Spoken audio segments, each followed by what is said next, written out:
Alright, ladies and gentlemen, it's been a while. I've stalled enough. Let's finally discuss monthly challenges, July 2026. I go by Krillback, I play 2 stars, 3 stars, 4 stars, I complete monthly challenges as soon as they reset. I play free-to-play relics, and I do 2 monthly guides every month.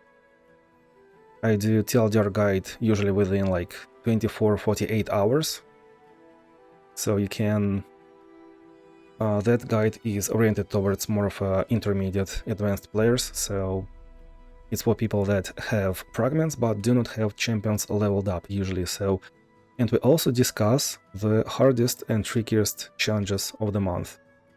So if you're kind of progressed within the game, you can just look up that one video. In this video we will discuss these special rules, pretty much all of them. This will take about half an hour, 40 minutes, I think. So this guide is oriented towards more of a beginner players, or those that wanna learn how to actually fish and be fishing on their own, to understand how to counter special rules and not come back to any other guides that I will do next month and months after that and so on. And if you're not really interested in this special rule discussion, then you can just skip to second part of the video where we will discuss every monthly challenge from 1st to 70th, one by one. I have a huge list of recommended champions in the comment section. It's basically, this is the number of the challenge. This is what we're playing against. Technically the TLDR of the challenge itself, what is enemy win condition, or maybe what we're playing against, just roughly. Then what I picked, and after that it will be all my recommended champions that I would use myself and what I recommend to use to you as well. So we will discuss enemy win condition, our win condition, and what's so special about this challenge, if there is anything special, of course. Why is this champion recommended for this challenge, technically?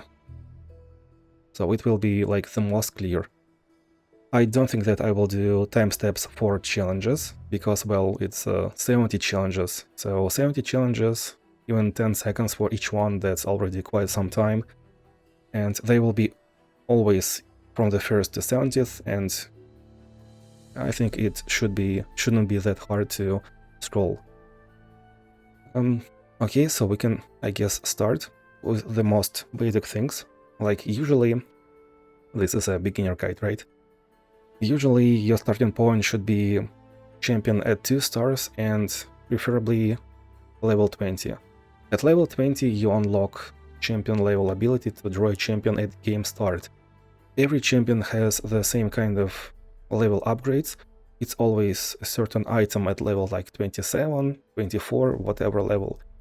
It's always a revive, extra regeneration, it's always level 30 for 3rd relic slot, level 25 for a 3rd common relic slot, it's always level 20 for draw a champion from your deck.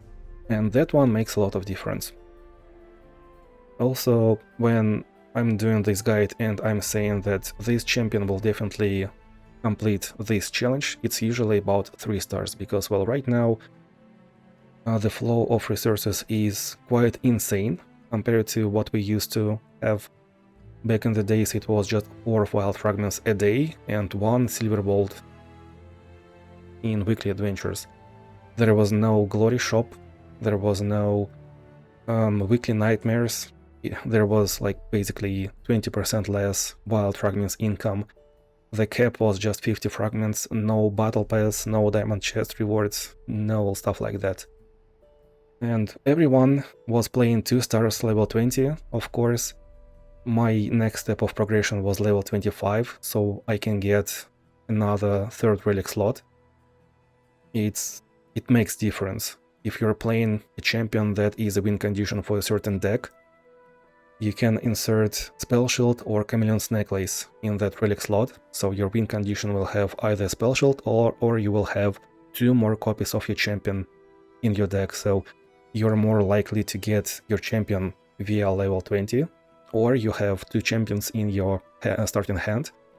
so you can use your signature champion spell easily. Some champions, of course, are relic dependent, like Gwen really wants all 3 relic slots, but yeah, sometimes I guess I will say that champion can complete this challenge even at 2 stars. This champion can complete something at less resources, but usually it's about 3 stars and level 20. Hello. Next step.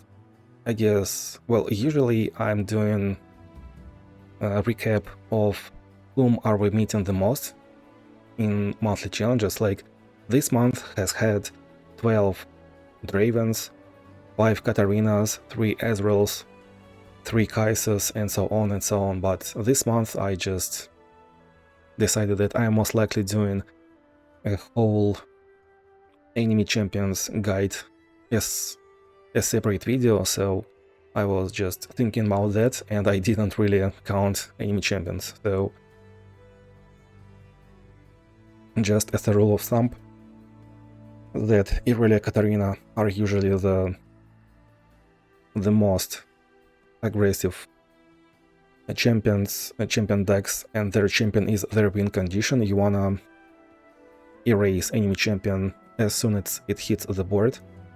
So against that Katarina, Irelia, you want to have certain removal, such as Misfortunes Make It Rain, especially upgraded via Constellation for 2 extra damage, so Make It Rain will deal 3 targets 3 damage, or maybe 4 damage, just like I use big guns.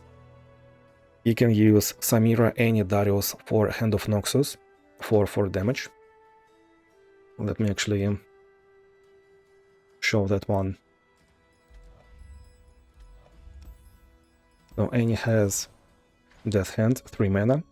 You equip Lost Chapter on Annie, you play Annie, so you have 2 mana round 1, you waste 1 mana on Annie, you get 3 spell mana, you play Death Hand, and you mulligan for Death Hand as well. Darius needs this Constellation upgrade, so it will be 3 mana, 4 damage. And you also need, you also can use Samira with the same idea as Annie. You play Samira, you have Lost Chapter, you play Death Hand, and that's already enough to assassinate enemy win condition. Do not underestimate Kai'Sa, do not underestimate Victor. There are just countless times that I lost my 70 out of 70 to Kai'Sa because I underestimated her. Hold on, I'm being attacked.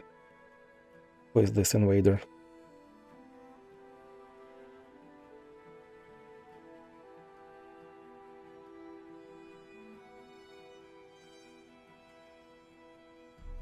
All good?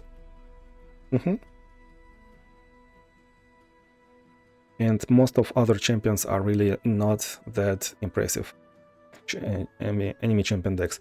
Either way, we will most likely discuss everything, and it will be clear when I explain the recommended champions. Now, onto the special rules, I guess. So this month we have 5 times Hammer Hage, 4 times Withstand, 4 times Bundle Magic, and 4 times Suffer actually. So these are usually not the rules that we're playing against that much, which means that it's really not that hard, and these rules kind of took other potentially bad special rules place. So Hammer Hage does exactly what is written.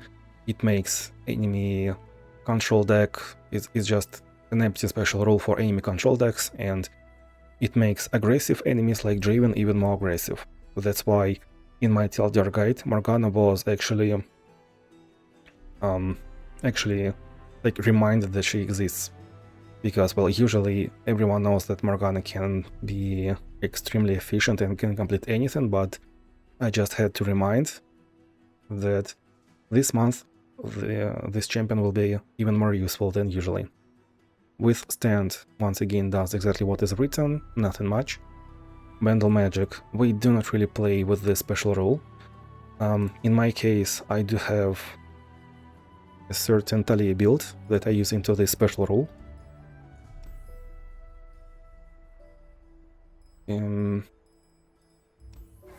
It's like this. So we can play Thalia for close to no mana, and via Found Fortune will found her Desert Naturalist, and Desert Naturalist will destroy our tree that brings garbage to our hand, and this way we will play Champion for 1 mana, 5/5 for 0 mana, and we will also summon this guy with a Phage for 0 mana. That's how it is done.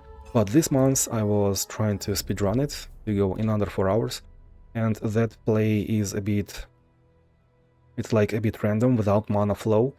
If you do have mana flow, that is really easy to get that play, but without it, it's like it's a 50-50. So I decided to play something different. You can also play Jax into this special role if you wanna play for this special role. Jax has all 10 regions in his base deck, so you can win the game via this Band of Magic. And Suffer, just a friendly reminder that Berserker's Buckle is in the game. It's a rare relic that people do not usually use, but it is an extremely strong relic. It counters a lot of damage over time, special rolls and counters, and it counters Jinx, it counters Misfortune, it counters some other things as well. It's just... it brings insane value. It counters Lissandra as well, so you can do a lot, and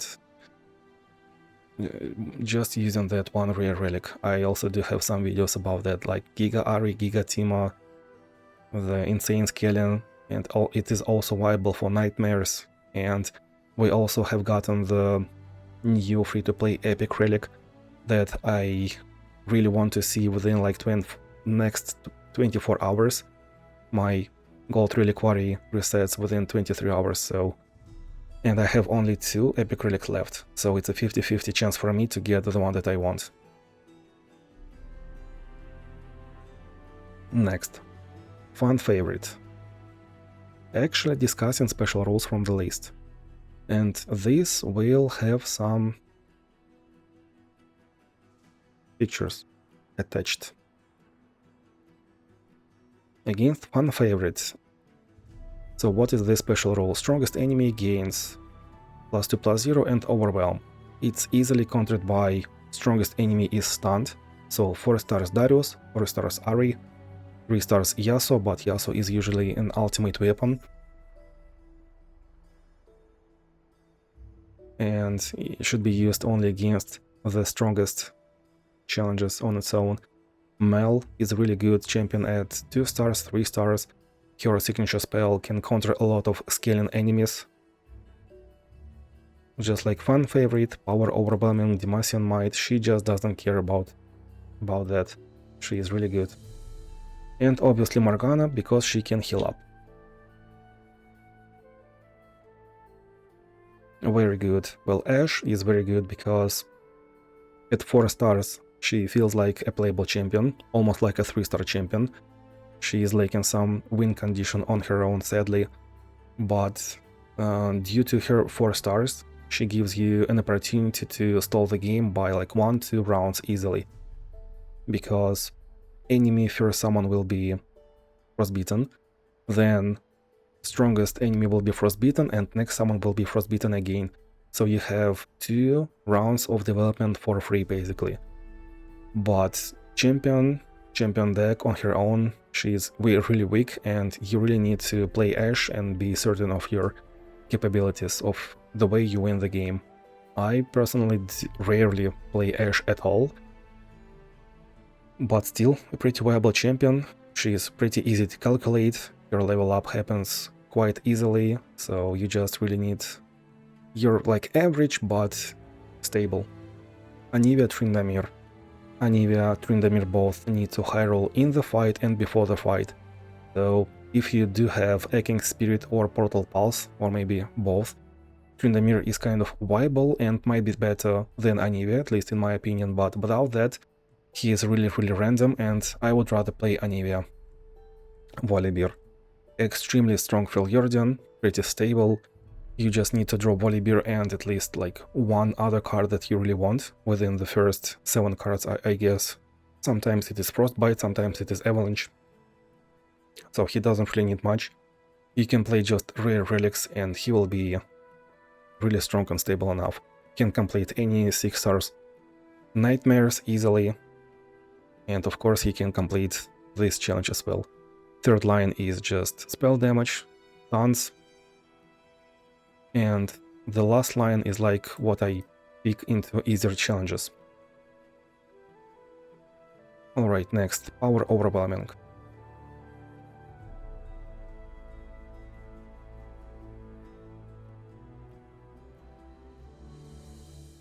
Snorlax, you're moving my second mouse. Power Overwhelming. Obviously, once again, enemies scaling, but yeah, sure. The one thing that you need to be reminded, if you're afraid of this power, do not be afraid. Usually the game ends at like 6, 7, 8 mana. So if you're attacking first, 2 mana, 3 mana, 4 mana, 5 mana, 6 mana. So your third attack is 6 mana. And your duplicator comes online. You have had 5 turns of development, and it's usually when the game ends. If you're attacking second, you will be at 7 mana. This is usually when the game ends as well. So enemy has had like 4, 5, 6 rounds the most of development. Snorlax.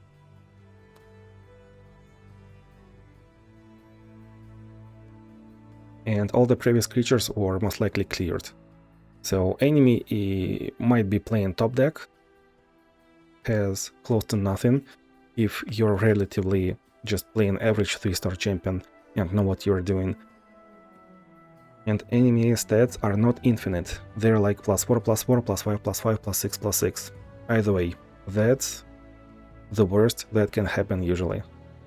We don't want to scale to infinity, we do not need to scale to infinity, either way. Yasuo scales and counters and clears the board, you just need Tempest Blade, Rare Relic.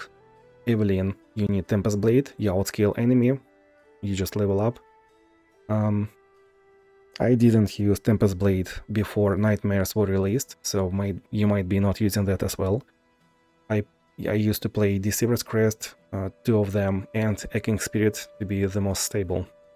So you can use any of those in any combination.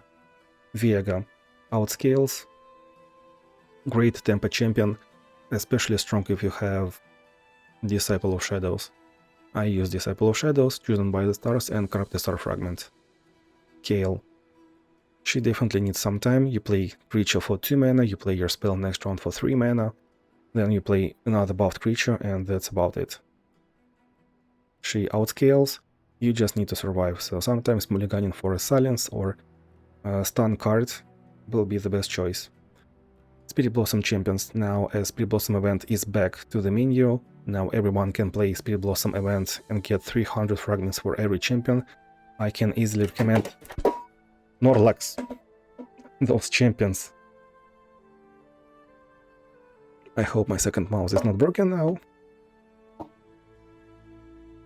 Seems to be fine. Yeah, it's working.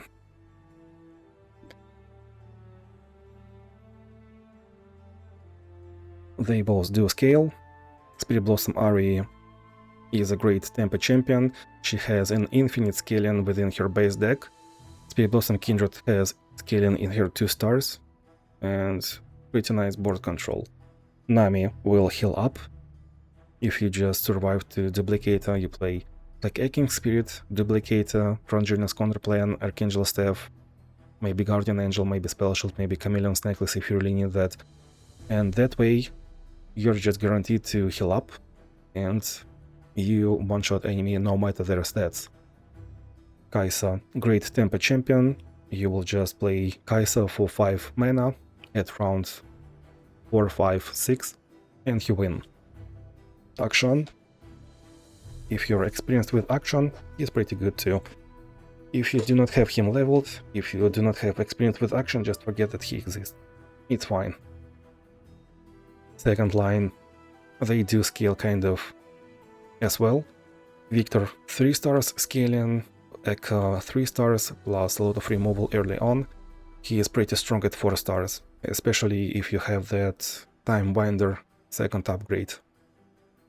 LeBlanc, definitely one of the best 3-star champions. She just controls the board as soon as she hits the board. Lilia, Eking Spirit, Stalker's Blade, Guardian Orb is her best in slot.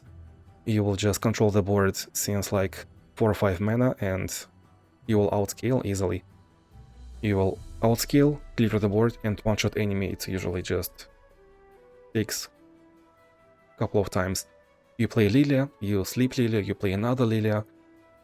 Maybe you will sleep this Lilia again if you had enough mana, and that's about it. She is usually really one of the best defenders into nautical nuisance or arcane emissions.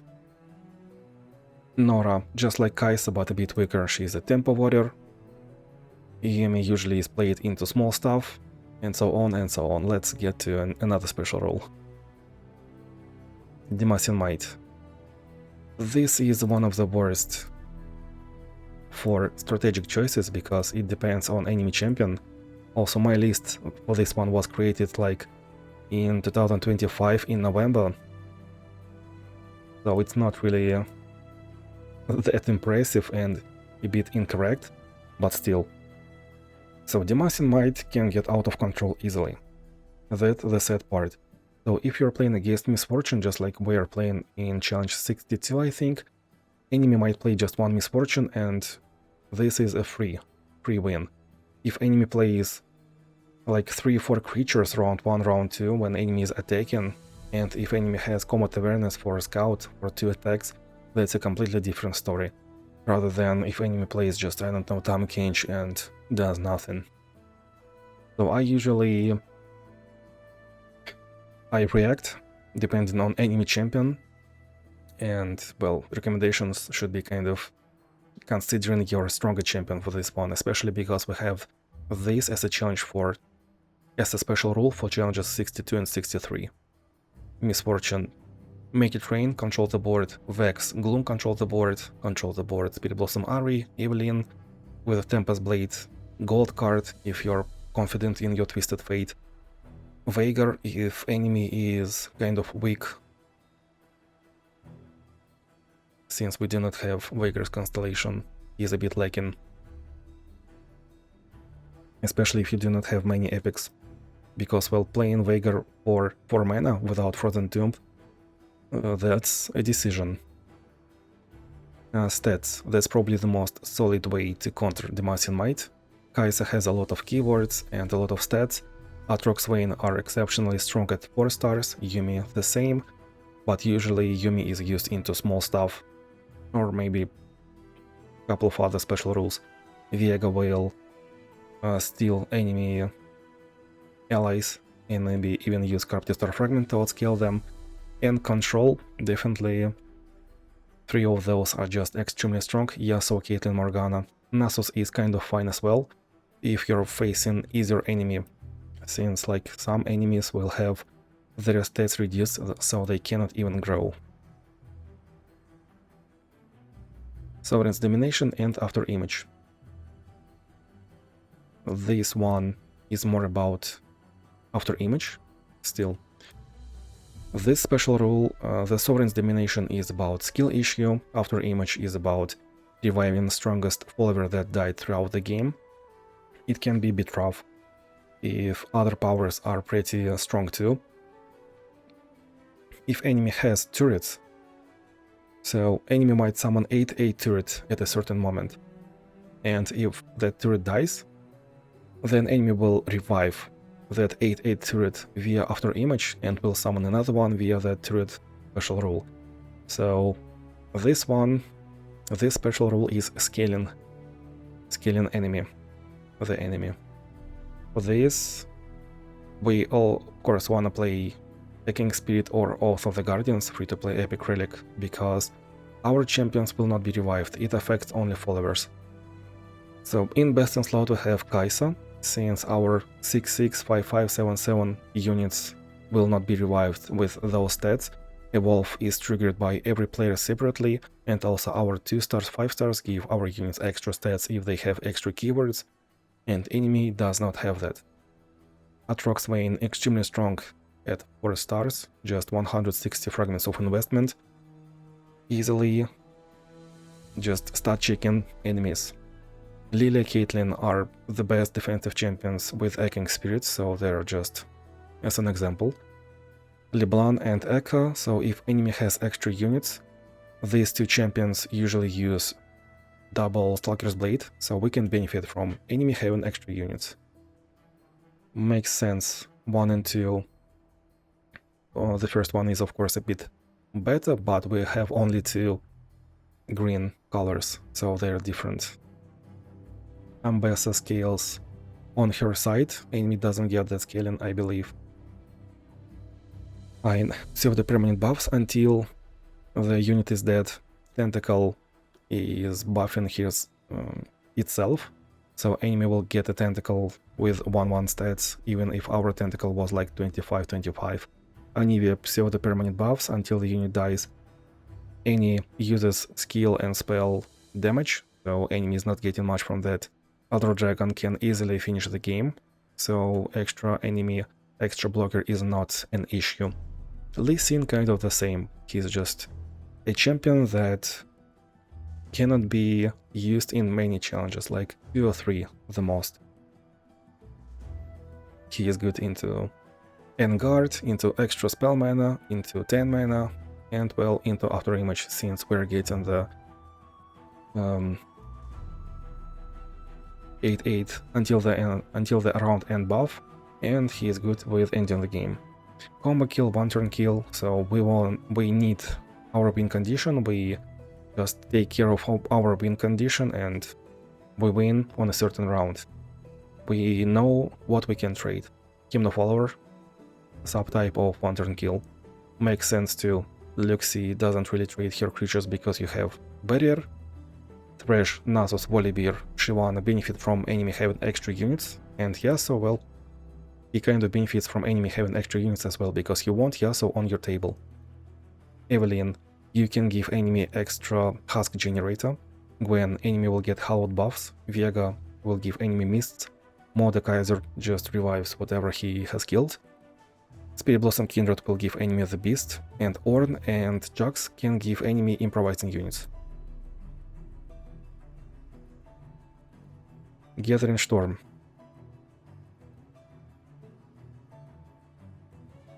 So we can play against the fact that enemy draws more. We can use Fiddlesticks, Caitlyn, Spirit Blossom Teema or Teema. Usually at like intermediate level it is recommended to play Caitlyn or Spirit Blossom Teema. Of course it is easily can be countered by playing going white, so Horror King has a lot of units, just 1-drops, and you're willing to sacrifice at least one of them. Heimerdinger goes white easily. Misfortune Gwen do have ephemeral unit at 3 stars, though that unit will be either traded or stunned, so you can trade another unit. And Elise easily goes white. It's just not really an ultimate answer, but one of examples. Next.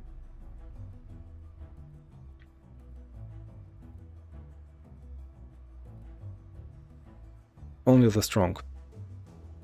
Another thing where Berserker's Buckle, rare relic, will be just insanely good.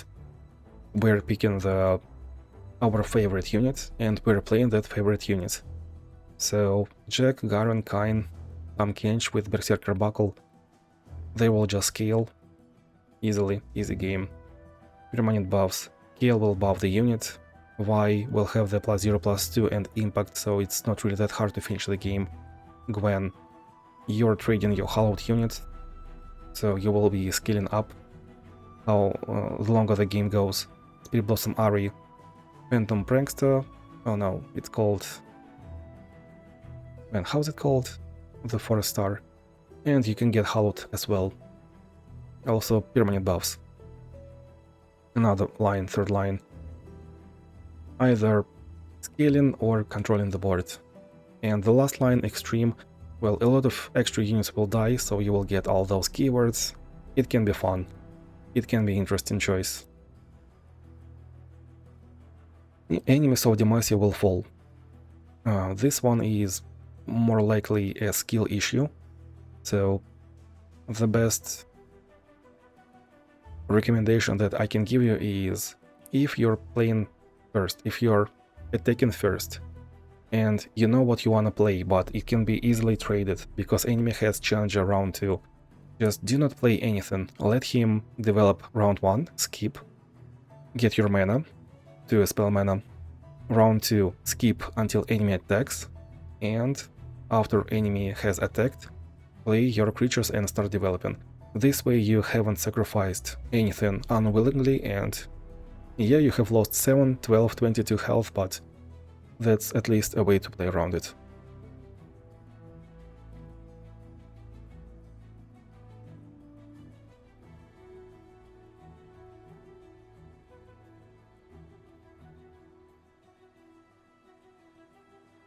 Forest workout.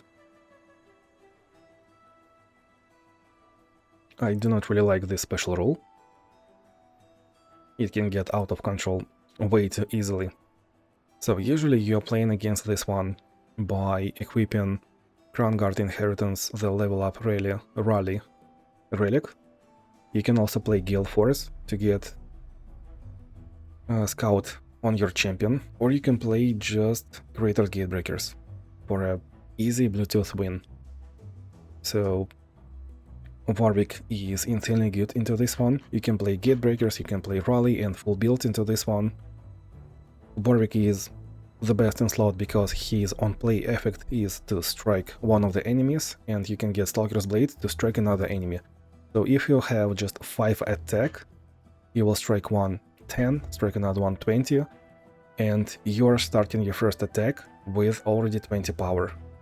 And with Gale Force and Overwhelm, you attack for 20, then attack for 40, and no one can survive that. The healthiest that enemy can be is just 50. Diana, double attack. Shyvana, everyone strikes on summon. Jax, Gale Force, Crown Guard Inheritance, easily. Vayne, a lot of Scout. Yuumi, Gale Force Abuser. Other can just abuse the Creator's Gatebreaker or Stalker's Blade, if you will. Undying Rage. This can be tricky, at least this is extremely tricky this month. But in general, we wanna counter this one by using Gloom tokens, such as Vex and Fiddlesticks. I strongly recommend using the Must Challenger relic, so I usually use that on Jax, especially because he has first attack, and on Luxie because she can get barrier and get barrier herself, so you can trade the way you want to.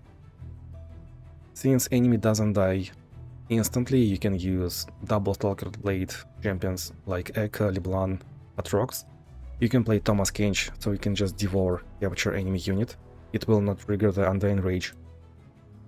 And other champions that can strike and Frostbite can benefit from striking, strike easily, can benefit from enemy getting keywords, or just control the board.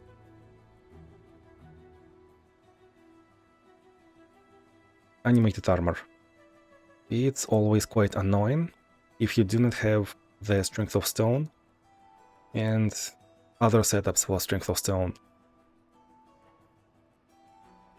So everyone is formidable. The best champions for this one are Spirit Blossom Ari. You need a rune for +0/+3 on every unit, and that's how we win easily.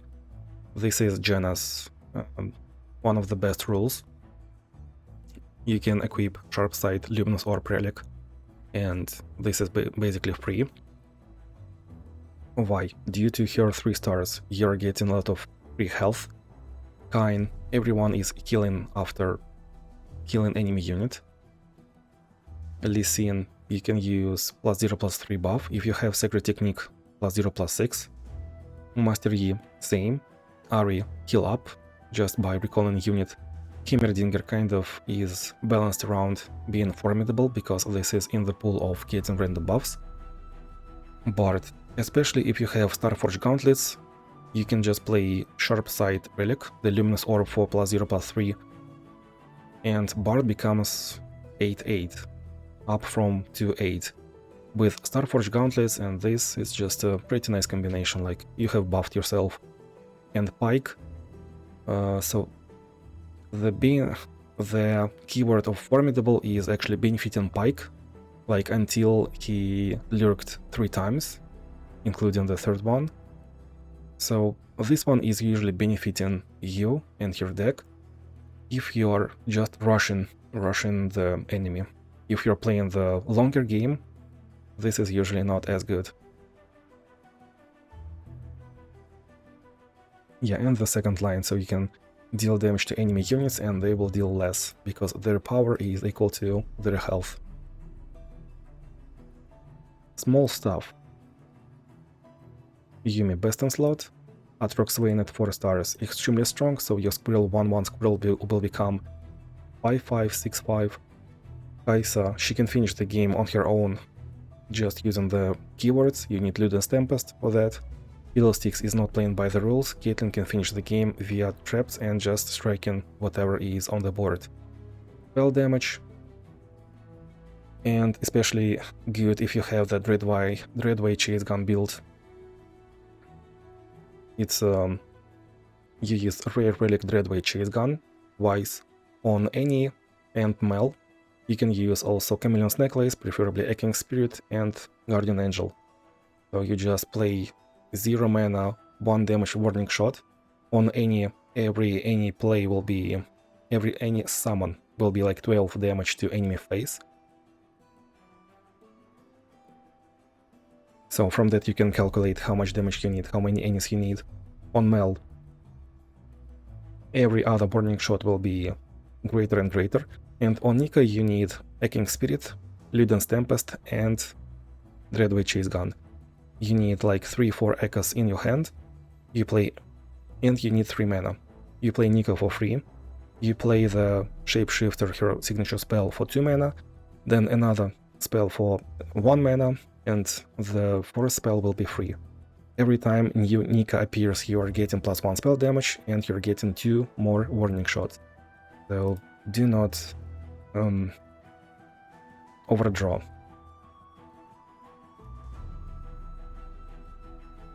Spell damage. Second, you're scaling on the board. You're playing 1 turn kill, kind of you're buffing your units. Aura King, you're buffing on board, you're scaling on board. Lee Sin, Evelyn is a bit like you are scaling on board, but not as good. Bard, you're scaling on board. Set, you're scaling on board. Nar, impact damage, and Janna, you're scaling on board. Like all of them are kind of playable, but obviously not the best.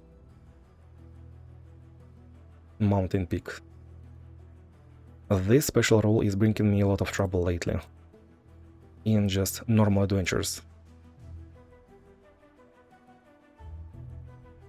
So into this one, depending on the enemy champion, we're playing heavyweight, we're playing duplicator, just usually heavyweight, and we're rerolling support champion to be something heavy as well. So Elder Dragon, Nautilus especially good because you're drawing 1 more, so we're going deeper easily, faster. Mordekaiser, he has actually a pretty cheap deck, so why not? Orin, well, yeah, basically all the heavyweights. Merciless Marksman and Arms Race. Into Merciless Marksman I usually just pick Jhin blindly. Jhin doesn't really need much help, he is like one of the best Runeterra champions. Well, technically Runeterra has a lot of good champions, all of them are pretty good, but for beginners I usually recommend Aatrox and Fiddlesticks. But if you're not new to Runeterra, if you're a veteran Runeterra player but playing PathOfChampions for the first time or about that, Aatrox will not really bring you much of joy. His mana discount mechanic is really good, but the equipment, you have probably played enough of that. Vayne is definitely one of the most... he's just one of those champions that is very repetitive, and if you're new to Runeterra, she is like fine, you're getting a taste of scout mechanic, but if you already know what that mechanic is, she's just nothing new and way too repetitive. So, into this one, into Merciless Marksman and Arms Race. You can play this as if you're playing Jhin, or you can play this as if you got a creature without losing any tempo. So for Merciless Marksman, look at the second line. Vi, Aatrox, Vayne, and every other that just buffs this unit. And this whole list is for arms race, basically. Spell damage or benefiting from having a unit. Lil bodies. Enemy has extra units, and they do have keywords, so this will be the list. Volibear, extra sigils, Nasus, extra scaling, Mel, easily controlling the board, Warwick, getting more stacks, Thresh, getting enemy keywords and getting +1/+1 for everyone that died, Eka LeBlanc, extra units, Viega, we would rather have Viega and Kayn, we would rather have extra units on enemy side rather than none. Rise of Progress and Vestige of Helia.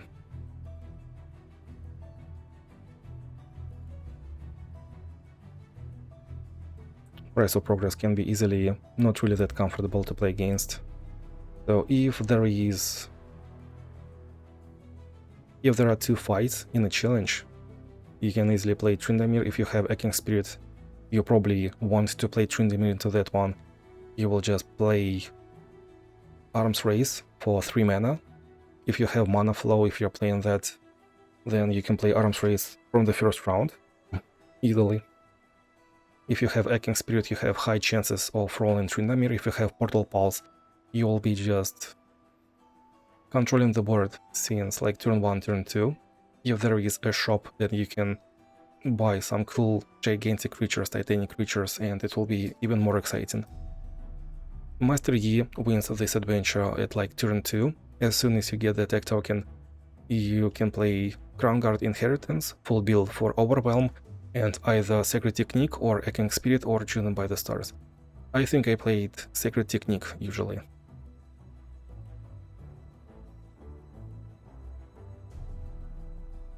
Kale, you play a unit, you buff that unit. Nika has a lot of mana discount on creatures. Luxie, you have barrier every round for free. Nami, well, your spell will be free, so infinite mana. Lux, she's a spellcaster, Lee Sin spellcaster, and everyone else kind of sees an opportunity in playing spells. And the last line, Packed Powder, From the Tomb, Hymn of Follower, are just some options that we can think of. Vestige of Helia, another kinda Rise of Progress special rule. So everyone on board has Spell Shield, your spells have 1 mana discount, so you wanna take board control via spells, via buffs. Master E definitely one-shots enemy, Luxie barrier is getting easier to play, Kyle cheaper buffs, Nami cheaper spells, you can target your own units with Sleep on Lilia, and so on and so on. Butcher's Block. We didn't really play against this one, this is like the one that we can ignore. I usually pick into this one Victor, is my go-to from Build Over and Down. So, pretty good champion in general if you have Hymn of Follower, Packed Powder, and Chosen by the Stars, of course. So that's like 2 epic relic setup. Not everyone might have that, so I rarely include Victor in my TLDR guide recommendations, but if you do have those relics, well, at least Plunder -2 mana, Hymn of Follower, and Chosen by the Stars for Overwhelm and Regeneration is pretty good. Samira is also useful into that one, but in my opinion Samira can be used into like harder challenges than just Butcher's Block.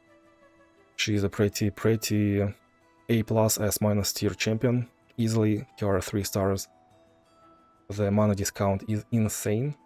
Her Constellation Forbidden Idol upgrade is also quite good. So for that one, she's not really broken, but really fun to play. Unnatural Selection and Chronicle of Ruin, I guess, as well. These two special rules, I do give a lot of information in my comment section in the recommendations. So basically, all the info is over there. Into Unnatural Selection, it is usually recommended to play Kai'Sa or Pork King, and they resolve around keywords. Kai'Sa, so we can play any unit, we can evolve easily, just naturally. So it doesn't matter who is our support champion and what we're playing on curve. Pork King, you're just taking care of keywords, that's your win condition. If you have Spirit of Boru, Pork King is easily S- tier champion. If you have Beast Within Spell Shield, it's even better. Chronicle of Ruin, oh, and in Unnatural Selection it's also common relic. Dreams of Yordles for Spirit and Impact easily. So Elise is pretty good into that. Morgana with that relic setup. You have Overwhelm, Toughness, Lifesteal, Spirit and Impact, that's 5. And you need just one more keyword. So we can use like Spell Shield on Morgana easily. Chronicle of Ruin. We're playing any low-cost champion with Guardian Angel and either Guardian Orbs or Star Gems. So if you do not know how that goes, you can look up my video completion. It's in the description of the video. I think I didn't say that. Yeah, my under 4 hours speedrun will be in the description of the video. Nautical Nuisance, Arcane Emissions, extra spell mana. This is your homework, at least that's what I call it. That's not the greatest list, but I was just throwing in champions that can use 3 spell mana. Just find your own way to abuse that. Like Nautical Nuisance is really fun special rule. In my case, this month I was playing, I think, Jace, 3 out of 3, but that's because, and without Chemdeck Duplicator, by the way, because I got Renewing Power, the free-to-play epic relic that restores all your spent mana if that spell was 6+ mana cost. And of course on Jace you need your Constellation upgraded. Like you need these 2 steps for him to be viable. Without that he is just C tier champion. And even if your Constellation is upgraded before mana flow, he is still B tier. He just needs all the help possible. But luckily with that new epic relic Renewing Power, he is kind of A+ tier. It feels like he has 6 stars with just that relic. Insane upgrade. Embrace the Current. Well, I do have. So for this one, it's a special rule that affects only us. We're playing champions that can use spells or generate spells within a certain moment. So Nami, Master Yi, Lee Sin, Jack. Nami is usually not used that often. She doesn't have Constellation, but she's extremely strong. Master Yi, I do recommend him quite often. He's kind of boring to play in just free time, but he's a good champion for monthly challenges. So he just gets the job done. Lee Sin, pretty much obvious. Jack. If you just happen to have Jack fragments from a Platinum Vault, Diamond Vault, you can try him at 3 stars into this special rule. He's like strong, but he's a decision to play. He's such a interesting bicycle to ride. He needs quite some steps to be done. Eka, Garen, well, everyone kind of can get some stuff in their hand repetitively.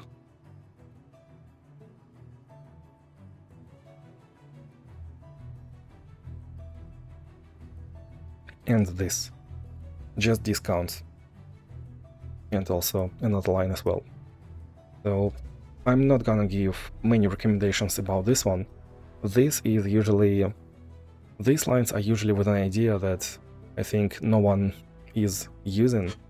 So we have 4 Bilgewater discounts listed, which means that we can have 4 Bilgewater champions used with a discount. But if we have Misfortune as our wild card, then Misfortune will be used into harder challenges, and she doesn't count, and we still have 4 discounts. If we're playing Illaoi, and some people do have a lot of Illaoi fragments now because she got her constellation, she still doesn't really count. Like, we have 2 Bilgewater champions that are planned for other challenges than this, or other than these discounts. And like, this is a heads up on having some fun. In my case, into Dutiful Service, so we have Shyvana. Shyvana is a get out of jail for free if you have 2 fights in a challenge. If you have shop upgrade, she can just complete anything, basically anything. So she just doesn't count. This month I used Luxie into like Vestige of Helia or something else. 3 out of 3. We can use Lux with the same idea. I used Garen twice into only the strong probably. So I have played 3 Demacian champions, 8 out of 9, and I still didn't plan them for this Demacian discount. That's what I'm trying to say. We can plan less developed champions of the region for this, and we can have our stronger champions of a certain region for other stuff. I guess that was it about these special rules. Took just 50 minutes. And now we will go on to the challenges discussion. So how it will go, we will discuss all the challenges from 1st to 70th. I don't think that it will take much time. We will look at recommendations that I have in my comment section, and I will go through them, describing what we're playing against, what is enemy win condition, why did I pick champion that I picked, and why are these champions that are recommended good. Like, what is the win condition, what we're playing against, if we pick those champions from the recommended list. Alright, I give myself a minute to recover. Let's move on. Challenge number 1, Nautical Nuisance. Talia is extremely easy enemy. She just usually doesn't play any creatures beside Talia herself. Picked Odir into Nautical Nuisance, and Nautical Nuisance should be your homework. Chronicle of Ruin. We have discussed this, so Nila, Tima, any other low-cost champion that you're feeling unconfident in. The main problem with this special rule is you need preferably level 30 champion, but it can be 2 stars, 1 star, 0 stars, it doesn't matter. Well, preferably 2 stars, of course. So you can play your 1-2 mana drop round 1 with 3 relics equipped, and this is it, 3-1. Embrace the Current, easy enemies. Jhin has the stun enemy card. Misfortune, easy enemy. Plays her hand, does nothing. Embrace the Current. So I played Ornn, so I can play creature. I can forge that creature, get 1 mana back for playing 3 spell, then forge that creature again and play the 5 mana equipment round 2. And control the board from that moment. Vestige of Helia, Luxie number 1. Lee Sin, Master Yi, Kayle. Obviously, all the recommendations from the previous section. Challenge number 5, only the strong. What did I play? Garen. Berserker's Buckle. I think I wasn't even playing Berserker's Buckle, I usually just do Stalker's Blade. I played double Stalker's Blade and Disciple of Shadows, so I can play Garen earlier or maybe even sacrifice my other unit. Ali a free enemy, Darius nothing really to play against. Toughness doesn't really do much because we're skilling our one unit. So Garen, Berserker's Buckle, Jack Kine, Tam Kench basic recommendations, Kyle Gwen, all the champions from the list. Fiora, Noxian discount, nothing much. Fiora is countered by Frostbites, by kill spells from Shadow Isles. It's even unnecessary to play Noxus champion, honestly. You can play any full Jordan like Anivia, Tryndamere, even Ashe would be fine. I played Ambessa. Well, Ambessa is pretty strong champion. She has stun. In case of low roll, that's a pretty good idea. Any Darius, Mel, Samira, all the Noxian champions. 7. Crafty portals, little off the top. Easy enemy, Caitlyn, well, some flash bombs doesn't really do much. Give the foil strongest unit +1/+0. It can go wrong if you're playing undergeared and if enemy has like Caitlyn with a quick attack or elusive unit. In Bandle City, Nora has the stun card, Bard also has the stun card, so it's probably one of the options into that. Nar has stun card every round. Hammer has a lot of units and can get elusive or sharp side, so why not? All the recommendations are on point. Mirror Mage, Draven. Into Draven I usually recommend Morgana or Caitlyn. Into Mirror Mage, well, if we are playing around Mirror Mage, we can easily counter whatever enemy stats has.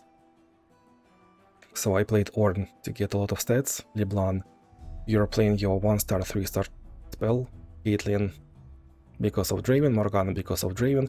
Ambessa, we copy Mirror Mage.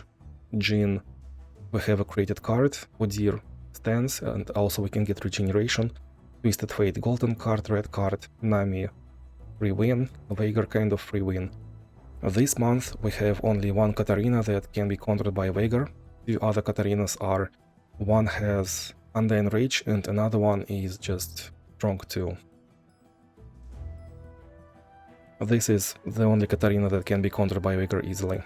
Demacian Might 1, so it doesn't really benefit Katarina.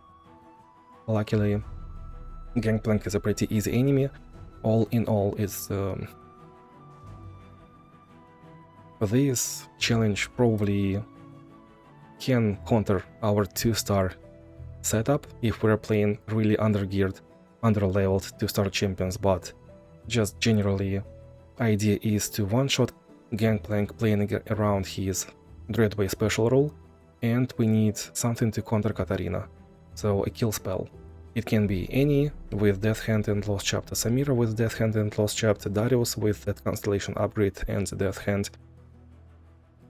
Tryndamere, if you have Aching Spirit, he is fine over here because you have a shop, so you can high roll strong champions, strong followers. Volibear, he is especially good because he can Frostbite Katarina, so we are rolling Mulliganian for the Frostbite spell. And you're getting sigil stacks of the Gangplank's Gags. Anivia, idea is to Frostbite Katarina so she doesn't level up or recall. Ashe, same. And also you could use Warwick for that if you have big guns. So this 3-2 Katarina will be Detch if you use the Blood Hunt. Forest Workout. Warwick into Forest Workout, just following the guide. Diana, Jax, Kromguard Inheritance, Gale Force. You need first attack, Overwhelm, either Relic setup, either Relic. This whole setup is pretty good. 11.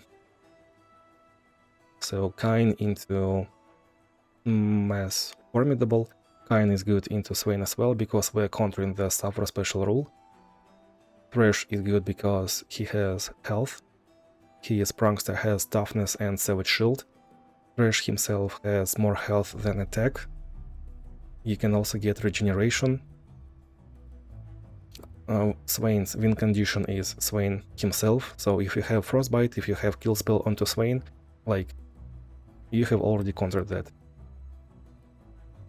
12. Price of Progress, Endure. Into this one, Tryndamere is usually best in slot. Like you're playing champions and you're going wide as much as you can. So we have countered Price of Progress and we have countered Lulu. I played Master Yi because I wanted a faster fight.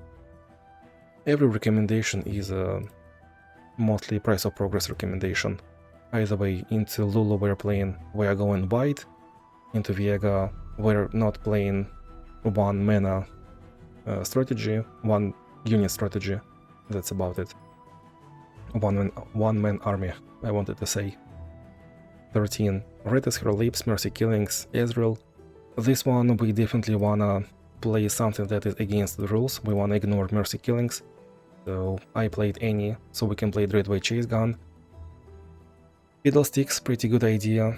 Warwick, good into mercy killings. The best counter into that one. Power of Observation. Viega Z. Nothing much. Viega in monthly challenges is much easier than he is in Galio Adventure. That is one of the enemies we need to look out for.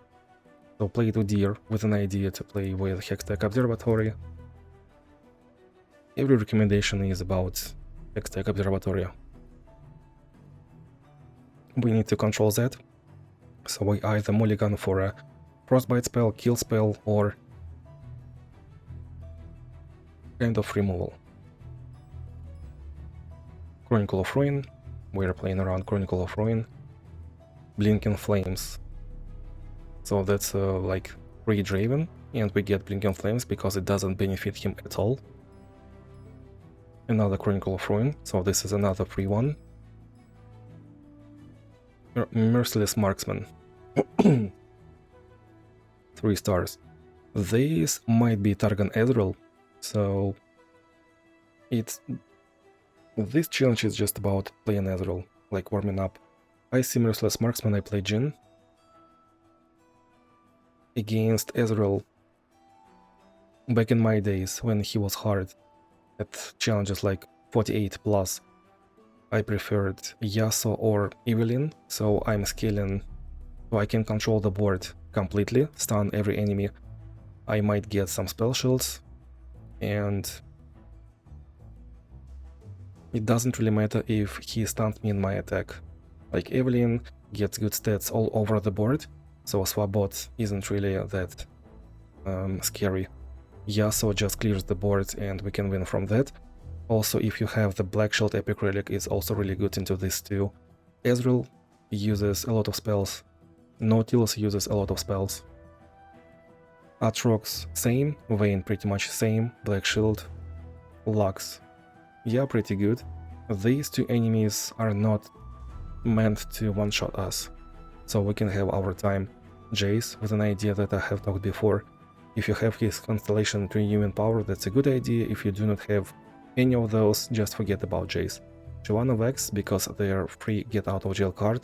Kai'Sa and Nasus, well, pretty good too. We have a shop, we can high roll anything with Kai'Sa and Nasus, just any upgrade on those two is pretty much a free win. Just keep in mind that Nasus, it was in the TLDR guide. Nasus, the leveled Nasus with Siphoning Strike being a burst speed, and not leveled Nasus, they are just two different champions. 19. Demacian Discount, Suffer. We're playing around Gangplank's special rule, the Dreadway Chase Gun, the Dreadway Summon, and Dutiful Service, so we can play basically any champion. Luxie would be better because she is a one-shot champion. Garen is alright too. You can skill off enemy keg, you can rally one after another and control the board. Luxie is just a bit more like aggressive. Challenge 20. Single combat, Nature's Revenge. I picked Kayn with an idea just because I wanted to play Kayn, because I played Kayn already at Challenge 11, and guard benefits Kayn a lot, and also we're scaling from Sapling easily. Volibear good into Sapling, huge units. Kench for the end guard, so we're scaling better than enemy is. Garen, we're playing and guard ourselves. Lee Sin and Guard will have mana discount, Echo same. Wait, Lee Sin doesn't have mana discount, he needs 2 spells, so this is a second spell. I was already talking about Echo. Echo will have 1 mana discount because his second star is basically Wild Inspiration. And Ash, so enemy will be frostbitten and we can just single combat that frostbitten enemy. Mush, Swain. Kain, once again because enemy will always summon a unit if he attacks, and Kain counters Swain.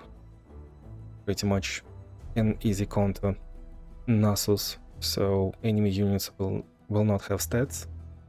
Thresh, extra units, Nasus extra units, extra scaling on our own Ornn. The idea of Swain is to counter the Swain champion, get some stats, and that will be a free win.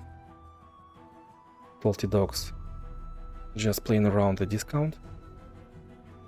Anything works. Berserker's Buckle is definitely the best, so if you have a leveled Jack, so you can play Jack into only the strong and into this with Berserker Buckle. 23 Forest Workout.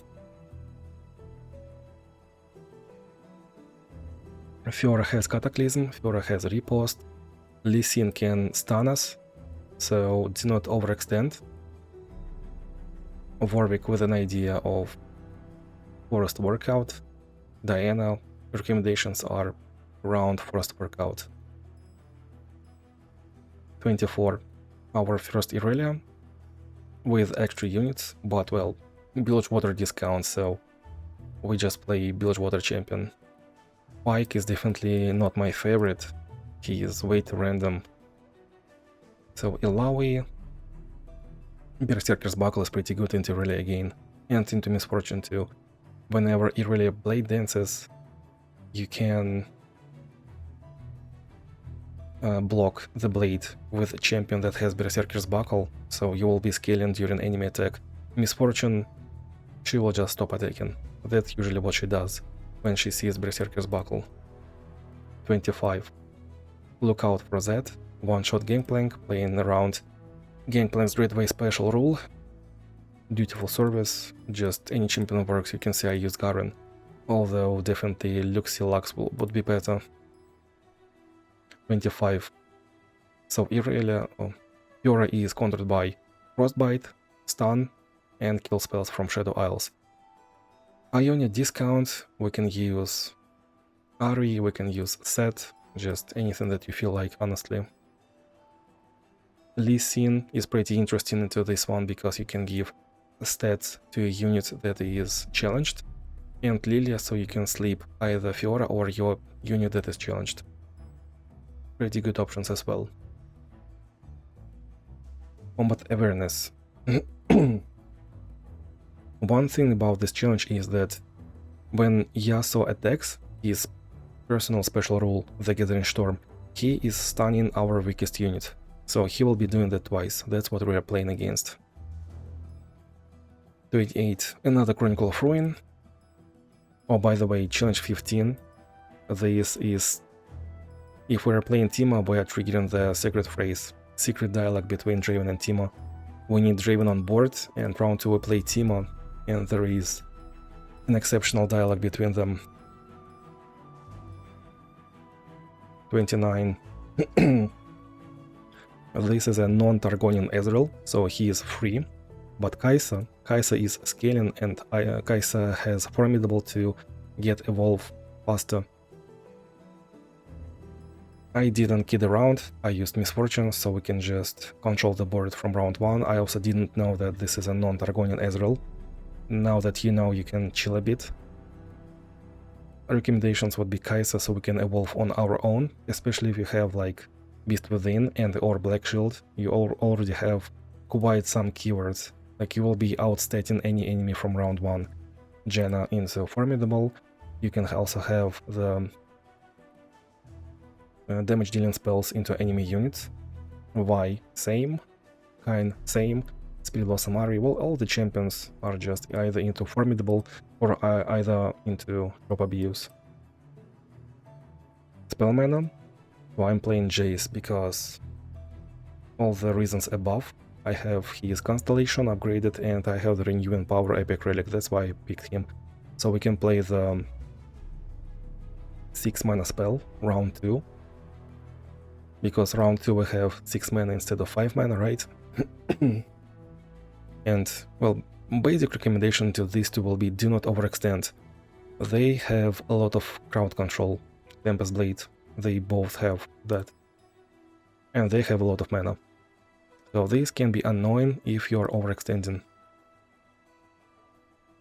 Udyr, great idea. Kale, especially if you have Black Shield. Ambessa, same. Playing around spell mana. Anivia, same. Tryndamere, same. Yeah. 31. Noxian Might, spell mana. So Lee Sin might have extra stats and extra spell mana. That's annoying. We have discussed this in Teldir Guide, as far as I recall. That was like a week ago. So if you're again overextending, Lee Sin might like deny your what you thought was a finishing blow, and next round he will have Overwhelm on his win condition on either Lee Sin or the double attacking dude. And if you have no protection because you're underleveled, this can be bad. That's basically the idea of this challenge. 3 spell mana, so Udyr pretty good, of course. Mel into Noxian Might, Tryndamere with the Frostbite, so we can... I think it's about time to talk about Lee Sin. So when Lee Sin attacks, he creates 2 spells in his hand. If you just skip let him attack, then he will not use those 2 spells, because you did not give him an opportunity to play anything in response. And if you pick blockers, then he will use those 2 spells.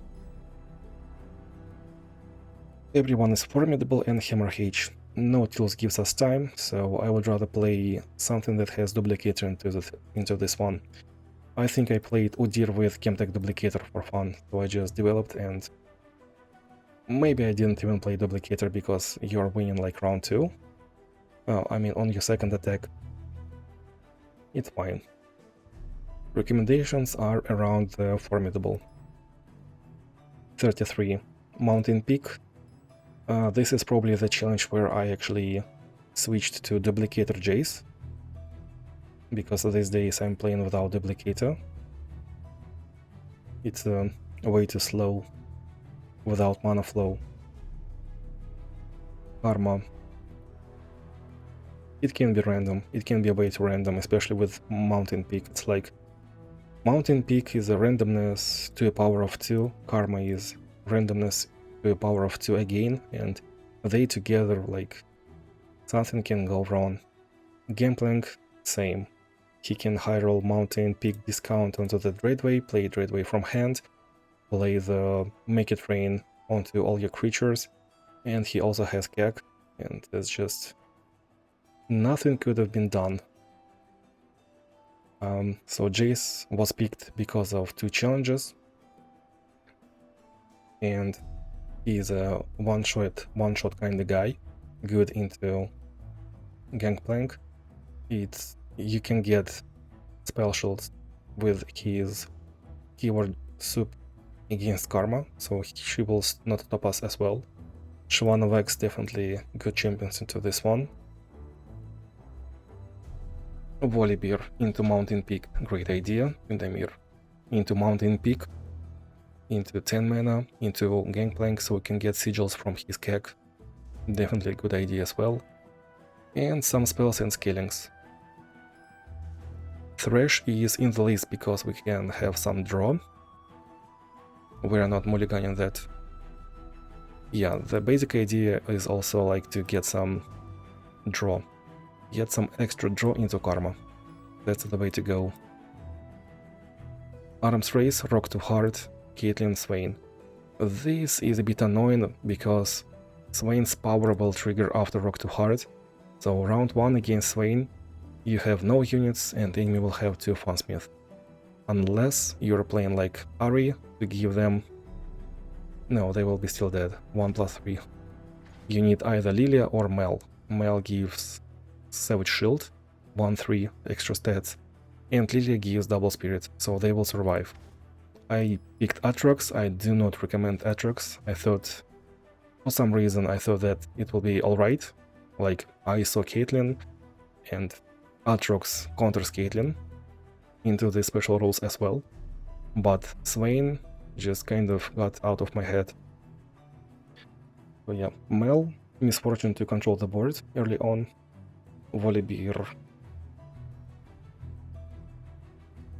just a basic idea against Swain, so you can Frostbite Swain, and Swain has like all the weak creatures you need to control Swain, and all other creatures he has are usually pretty weak. Vex Shyvana, because this is a 2-fight adventure. Jace same, Speed Blossom Ari, she is extremely strong, Speed Blossom Kindred, so we have extra units that will be dead, and our beast will be discounted.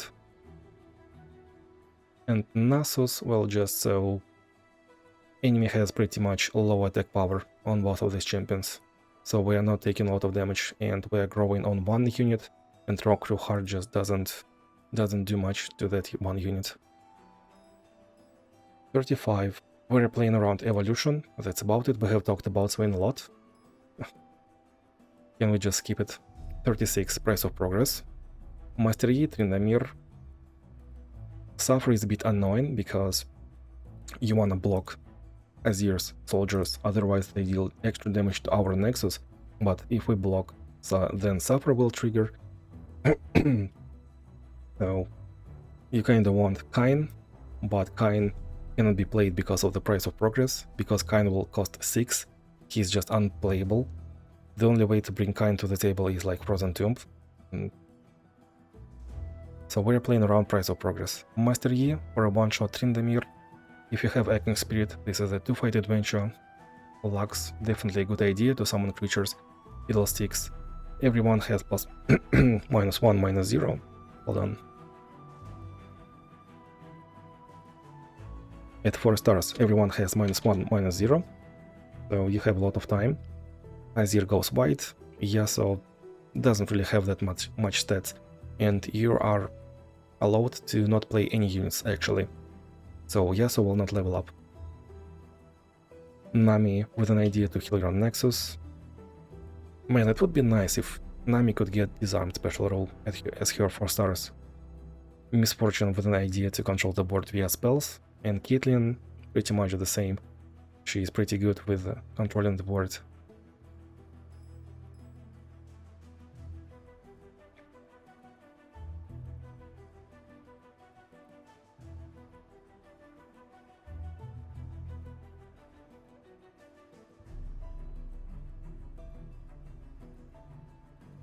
Oh boy, I'm losing my voice.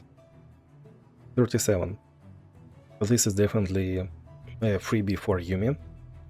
Yuumi is really strong if you have Disciple of Shadows. Just do not wait too much. In my playthrough I decided to, I think, play another unit round 1, and enemy Gangplank played Make It Rain, and I couldn't afford to play Yuumi round 1 anymore. Yeah. Aatrox Swain at 4 stars, insanely good value, like free win. Fiddlesticks, because he is not playing by the rules of small stuff, you're just mulliganing enemy deck. Gwen, because you can just one-shot enemy with your hallowed stacks. Dreadway Chase Gun Cheese, because there is no vicious enemy and that shouldn't be an issue. So we can ignore the small stuff special rule with a Dreadway Chase Gun Cheese. Beyond Mere Flash, Formidable. So enemy will have +1/+1 due to Formidable, but he's pretty weak. Honestly, this is another time where you can play Kayn. I played Victor to just like, I saw the Beyond Mere Flash special rule, and I'm like, well, Azir, you're not supposed to have it with Formidable, that's just not how you are doing that. Beyond Mere Flash is Victor's special role, so I picked Victor. Pretty okay general champion. Mel. Idea of Mel into this one is to control the board. Enemy summons his soldiers, and you ping one soldier and everyone is dead. Misfortune, control the board. Twisted Fate, gold cards, red cards to control the board. On Twisted Fate you really want at least one other source of plus extra damage. So sometimes you can play with big guns. I prefer playing with Luden's Tempest. My go-to build for Twisted Fate is Luden's Tempest, Packed Powder and Frozen Tomb. So I can have Twisted Fate turn 2, turn 3, and then I have 2 of them and plus 2 spell power, and that's kinda fun to play. Well, Twisted Fate is just in general pretty strong. If you have his Constellation, 20 extra health as well, like oh my. Kain, Hammer, Pike, because of the animated armor, and Pike into Azir, a level 2 Pike, oh boy, that's a dream. Sovereign's Domination Swain, that's a skill issue. So we're playing around Swain's Suffer, we're playing around Sovereign's Domination, we're letting him to attack our Nexus, and I think that's about it, honestly. Yeah, Bundle Tree will like give us the garbage, some garbage into our hand. Sadly, that's life. Aatrox with an idea to ignore those skill issues, we can also juggle equipment to heal our allies. Vayne, pretty much the same idea. Aatrox, Vayne at 4 stars are pretty good stat checking champions, just easy to play, a lot of power, pretty good. Kai'Sa, same, a lot of raw power. Or a king. Am I reading the... Like, yeah, we can trade stuff on Poro King, I guess. Interesting. It's been 1 week ago, I'm surprised. Poro King, it's a Swain. Wait, actually that works. Huh. Taking Spirit out of the Guardians because of the Sovereign's Domination. 40. We stand Vestige of Helia, Nautilus. I used Master Yi so I can one-shot enemy round 1, round 2. As soon as I get attack token, looks into Vestige of Helia, well, Nautilus has countered himself, because he cannot stun us, he cannot drain from our units, he's skilling but he's not, also Withstand just feels like Nautilus power, but oh boy, he is weak. I cannot wait to see Nightmare Nautilus adjustments. Luxie, Nami, Lilia, everyone is playing around Vestige of Helia. Nami will not kill enemy creatures, but we will play Nami and we will get big, get strong. Lilia playing sleeping our own units. Varus buffs, heal buffs, Lee Sin buffs, Ambessa. Just playing Ambessa or Leblanc if you're feeling confident. 41 enemies of Demacia will fall. Honestly, nothing much to say about this. We have discussed the Grand Plaza, the special rule. Lee Sin, Fizz usually goes blind. Man, there is some joke about Fizz and Lee Sin. Like, I could smell you from a distance, something like that. And Fizz will say to Lee Sin, look at me, look here, something like that. So, enemy is trying to go wide and to pressure our health. That's about it. Lee Sin, why am I talking about Fizz? Can go elusive. And not even Lee Sin will see this coming. So, Sharpsight Ray Relic is in the recommended list. Since he's going wide, Nasus and Fiddlesticks are pretty good recommendation. Fiddlesticks at 4 stars, Nasus of course with an idea of preferably 4 stars, but 3 stars should be good enough as well. Mel, I picked Mel because he goes wide, so I can just control the board via spells. Giga Ari, Berserker's Buckle, and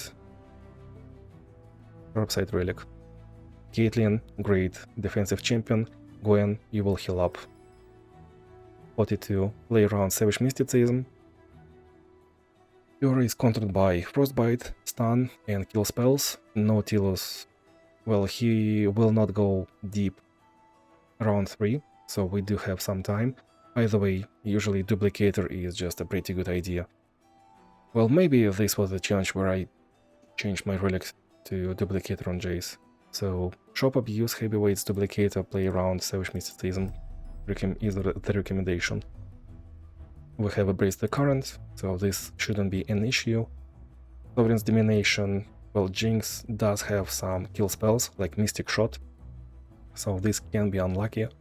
Irelia, Like, without Suffer, this is not that fearsome, but still. Irelia has Twin Discipline, +3/+0. It's a bit hard to smell that from a distance. I picked Jinx probably because it was second part of Adventures already, and I didn't really pick much wild cards, so I decided to unleash what I had. Vex, Shyvana are recommended because of few fights. Nami, Ambessa, Nami because of the Embrace the Current, Ambessa because of the spells, Volibear because Jinx goes white and Irelia summons blades. You can also Frostbite Irelia, which is better than stun.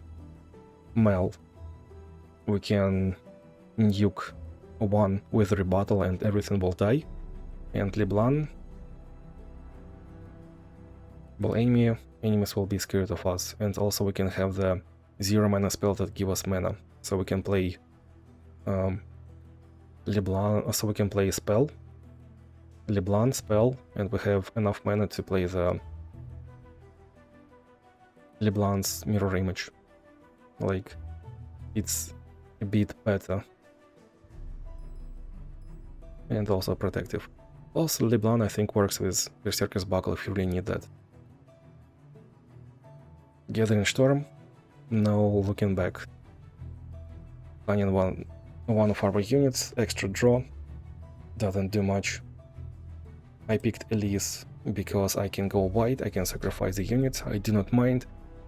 Caitlyn because of the traps and enemy drawing faster, or a king so we can sacrifice something that is weak, and we will just out-heal, outscale. Heimerdinger easily can go white as well. 45. Crafty portals, this is just a ready set business for Yuumi. Like, we also have a discount to play Yuumi round 1 if we do not have the Disciple of Shadows. Atrox Swain is pretty good as well, obviously. There is also one equipment that is from Bandle City, I believe, the staff. Guided Meditation, once again. Heavyweight, MTech Duplicator, just go white, or maybe you wanna play the Black Shield free-to-play epic relic. I decided to play Nora without Chemtech Duplicator, because on Nora you usually want Echoing Spirit, and that's a spell. Her signature spell is a spell that draws and places portals into your deck. So just by playing that spell you will go white, you will draw. I just wanted to play Nora, honestly. 47. Undying Rage Katarina. This is one of the hardest challenges of this month. So I felt free to play Aurelion Sol. This year I'm playing Aurelion Sol, I'm playing Jinx, I'm playing Swain, because I wanna complete challenges as fast as possible, like within 4 hours. And I've managed to do that 3 times in a row so far. Feeling good about that. Vex is definitely best in slot into Undying Rage. For Vex you want Explosive Finale, you want upgrade after Explosive Finale to the left, so all your new spells have the +4 extra damage. Otherwise, well, Vex is not playable at 2 stars. Vex is just about average, maybe a bit worse than average at 3 stars. And at Explosive Finale level with that 4 damage upgrade, she is just insane. She is good defensively, she is good offensively. She will be pretty good into this one. Shyvana, this is definitely the challenge to unleash Shyvana. Misfortune. If you are confident in your Misfortune, sure, go for that. I think I would play the Spellcaster playstyle, so we can ping Katarina more than once. Ideally we want +1 spell damage, some extra mana, and something like Echoing Spirit or Grand General's Counterplan.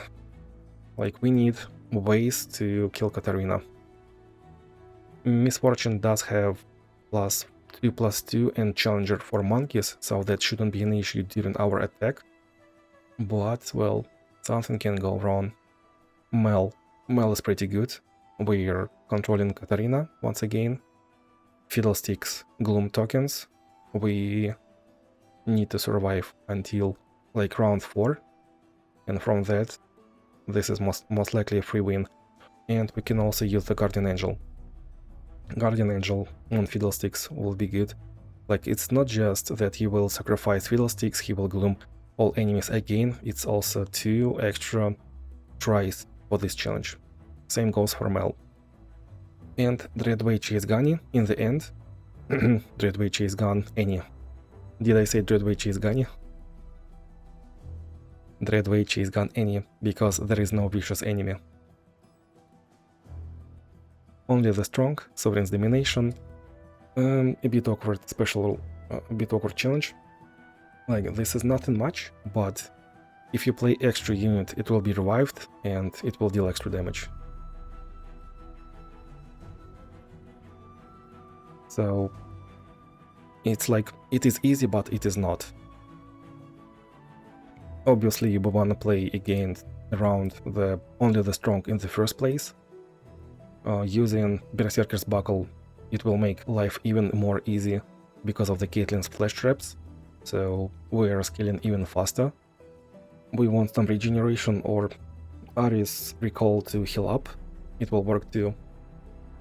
What are my... I played Aurelian Soul because I was busy talking to chat. Sadly, kind of, that was awkward time. Vex Shivan because of this is a 2-fight adventure.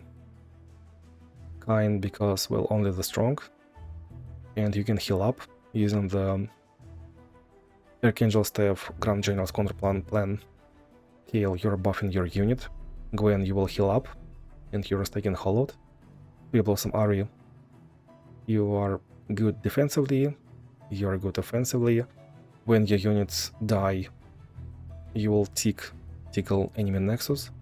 And also, you're playing ephemeral units, so you do not really care about only the strong. Spirit Blossom Kindred.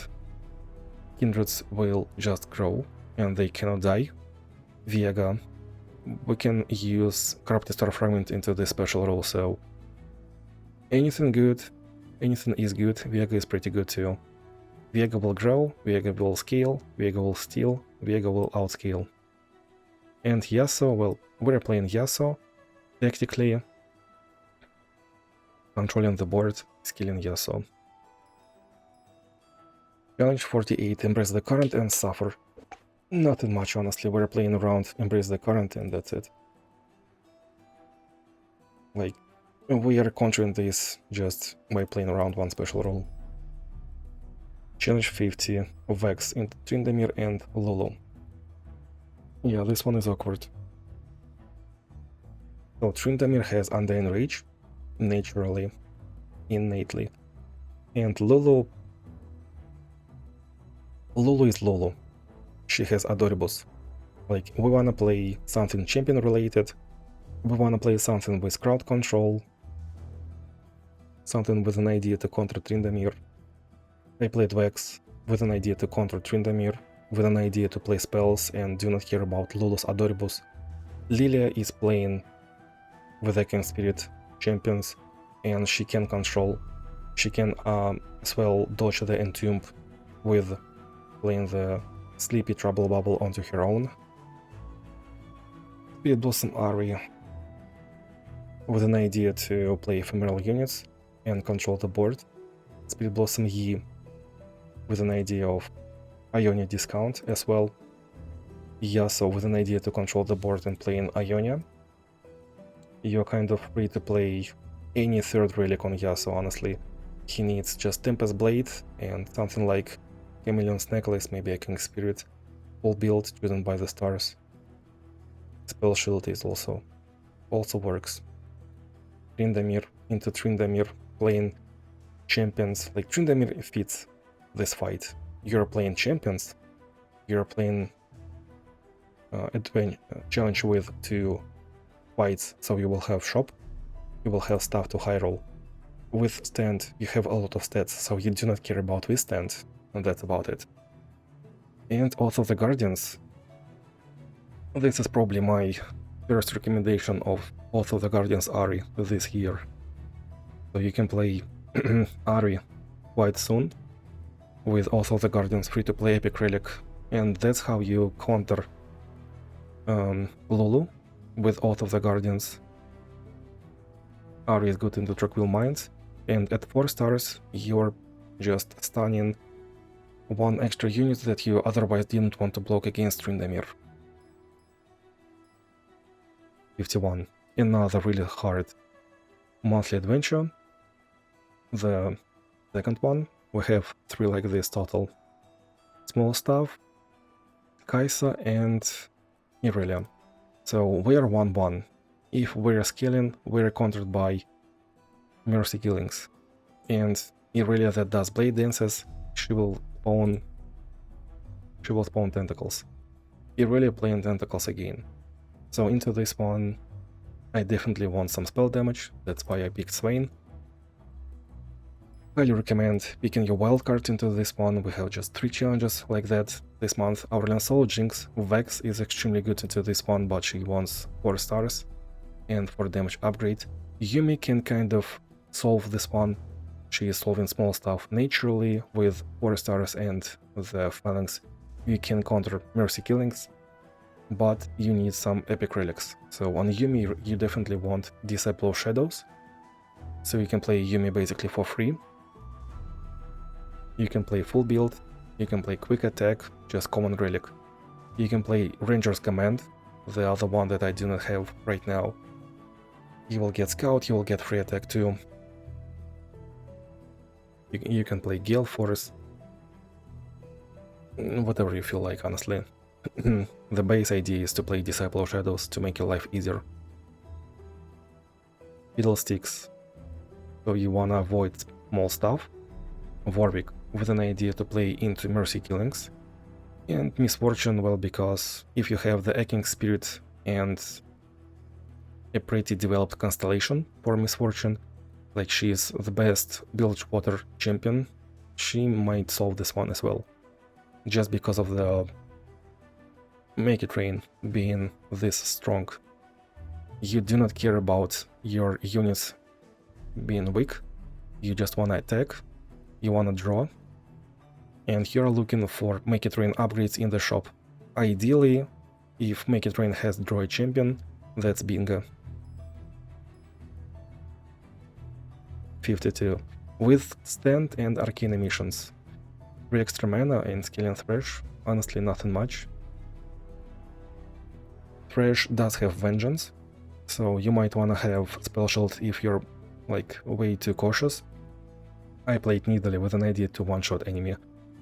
The Beast Within, Transmagulate and Spectral Scissors, so we can win round 1. Other recommendations are Elambessa with an idea to play Black Shield, Epic Relic as well. Lilia, so you can sleep into Kill Spell, you have extra mana. Atrox Vayne, once again with an idea that you can have Black Shield. Atrox Vayne just have like, they do not need as they do not need a certain strict epic just relic setup. You're free to take like 2 relics that you want. On Atrox you need 1 Stalker's Blade and you can play anything that you want. You can play Beast Within or Mass Overwhelm, you can play Level Up Rally, you can play Mass Challenger, you can play Frozen Tomb, you can play Black Shield. So in my case, most of the recommendations are centered around having Black Shield in my 3rd slot. Elambessa, Atrox, Vayne. Suffer into Irelia and Kaisa, another one. You wanna block Blades, but you cannot. Like, you can play Kain into this, so you can counter the Suffer, you can counter Irelia using Kain, you can play Berserker's Buckle to counter the Irelia. It will be unfortunate if she plays Recall once you have played Kain, and that's the worst that can happen. I played Shivana because this is a 2-fight adventure, so we can high roll in a shop. It works out definitely. Kaisa, Nasus, Azir, Shurima recommendations, well, we have discount. So Kaisa is just innately really strong. Nasus can high roll anything in the shop. You can basically roll for anything that you want. Any upgrade will make difference, like even Weight of Judgment upgrade can make difference. Azir, definitely one of the just strongest Shuriman champions. He is viable at 2 stars. Vex, because of this, is a 2-fight adventure again. Volibear. So Irelia is spamming blades, you're getting sigils from that. Kai'Sa has a lot of weak units, so once you got stuff going, you're already winning. Like, you just need to not low roll the lowest that you can, and this is done. You can also play some Shuriman support, Shuriman card that you get from a shop.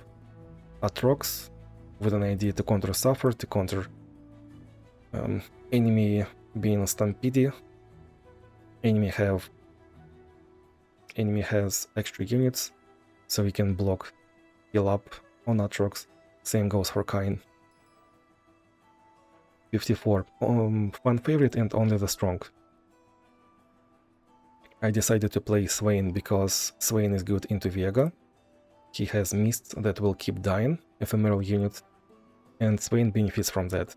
Only the strong, well, we have had the methodical book for only the strong, and also once again Caitlyn, so Berserker's Buckle counter this. Like, the basic recommendations for this would be Berserker's Buckle for only the strong, Spell Shield against Vega, and any source of regeneration. So Garen level 2, Kain once again, Jack even works.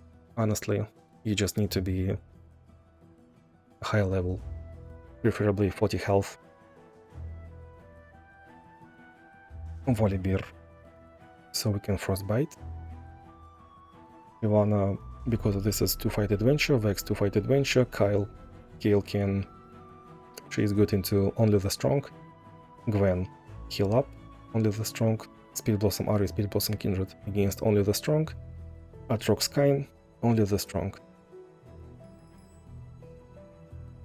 Natural Selection and Suffer. Another Suffer. Jinx throws a rocket, and then our units are taken down at round start. Lee Sin doesn't really benefit from this at all, no vicious enemy, we're playing around the evolution, so I picked Kai'Sa. Aura King is another good option. Both preferably want the Black Shield Epic Relic, so this will be like benefits your for the evolution purpose. This works against these two enemies. Pretty good idea overall. 56. Mountain Peak and enemy summons turret. So this is Tempa Draven that can high roll and also summons turrets. These can be wild round 2, round 3, round 4, even without vicious enemy. You can... It's not about you low rolling, it's about enemy high rolling, sadly.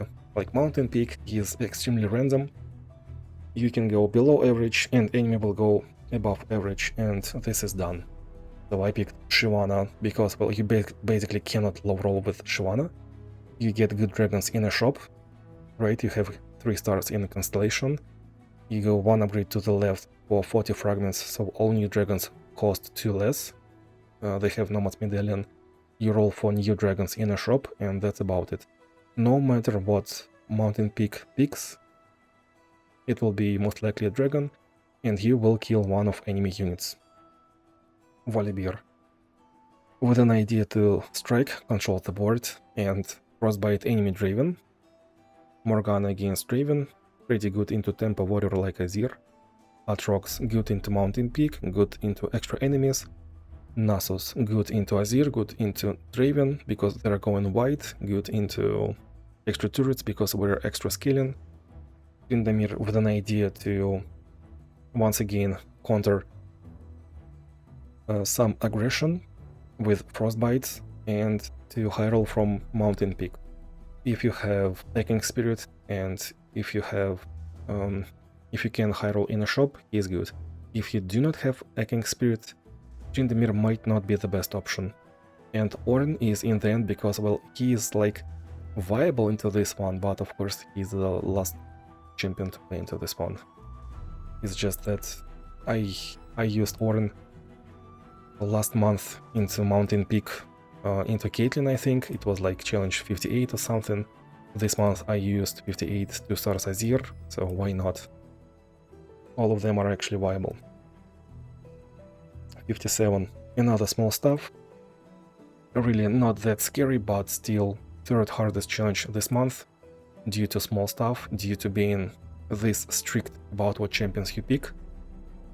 This is the one that you can actually counter with Yuumi, but still, not everyone has Yuumi. Not everyone even has 3 wildcards, right? Like, Swain can complete everything, Jinx can complete everything, Yasuo can complete anything, Blossom Ari, and Aurelion Sol. But not everyone has all of that. Sometimes you don't even have 4 stars Jinx. So usually it's about just Yasuo and Jinx at 3 stars. So yeah, this is the third hardest challenge this month. I used Swain because I didn't want to kid around. I saw Viega, I saw small stuff. That's the trigger. Yuumi will complete this one. Vex 2 shops, 2 fights, so there will be a shop. Mel. She's fine into small stuff, into fan favorite. Your win condition is your spells. Hold on. I'm losing my voice for the 3rd time. Maybe even more. And Fiddlesticks to control to counter the small stuff by not playing by the rules. 13 to go. Fan favorite, Unstoppable Force. This is a pretty easy challenge. We just need to go white. So anything works. Look for a support champion that can go white, that has Shadow Totem, and that's about it.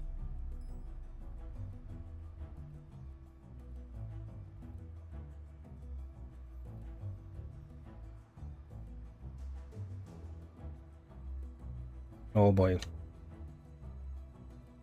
59. Gathering Storm, Salty Dogs, Kai'Sa. No vicious enemy. Bilgewater discount. I picked Pike. Well, I don't know. I probably played enough Illaoi lately, so I decided to pick Pike.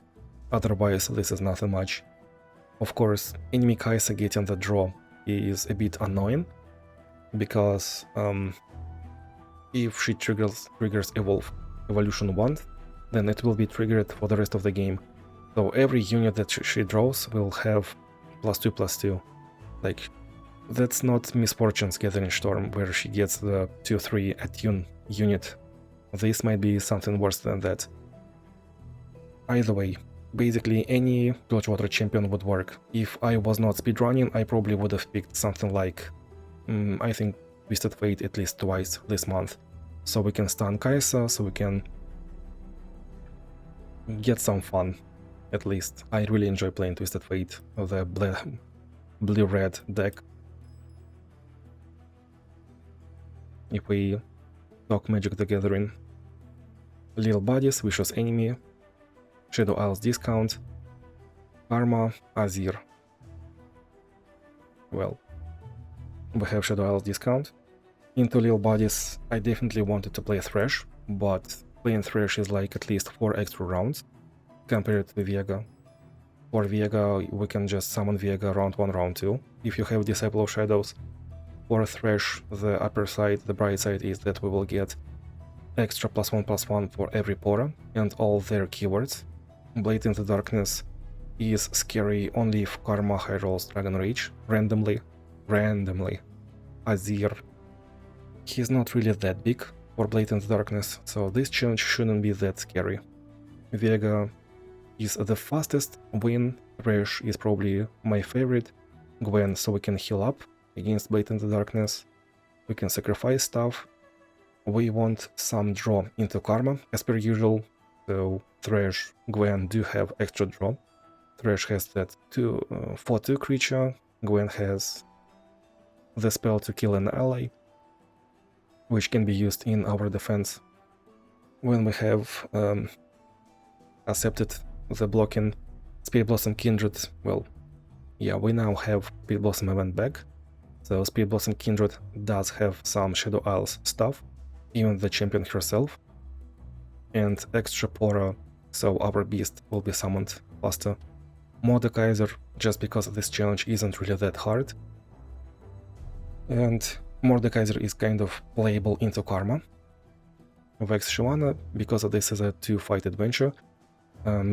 Basically, I could also add Jace to this recommended list, but I feel like more people will look up for harder challenges than easy challenges, so I decided not to add Jace to this list. Hold on, why is my PC overheating? Opera is doing something crazy.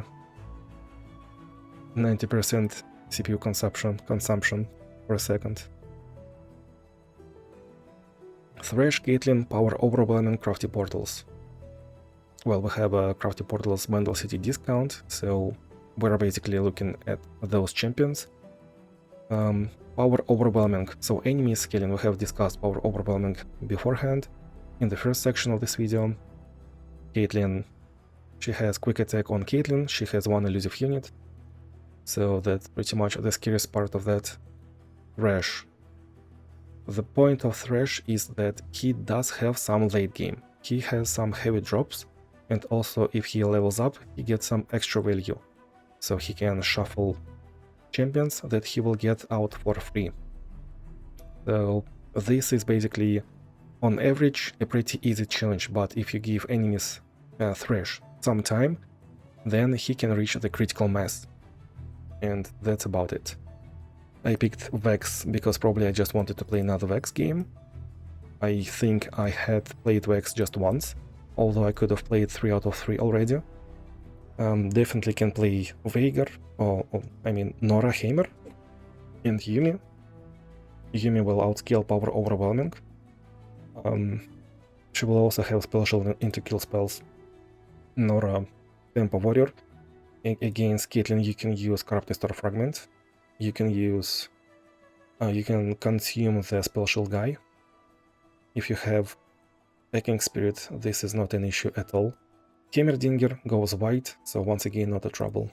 And he outkills. 62 Demacian Might and Misfortune.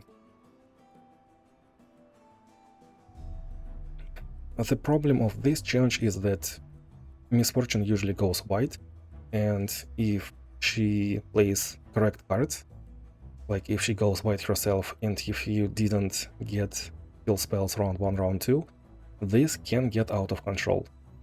So just the whole point is we're playing against Demacian Might. So my go-to into this would be Misfortune and Spirit Blossom Ari. I decided to play Victor because I have no idea why, honestly. I just felt like playing Victor, I guess.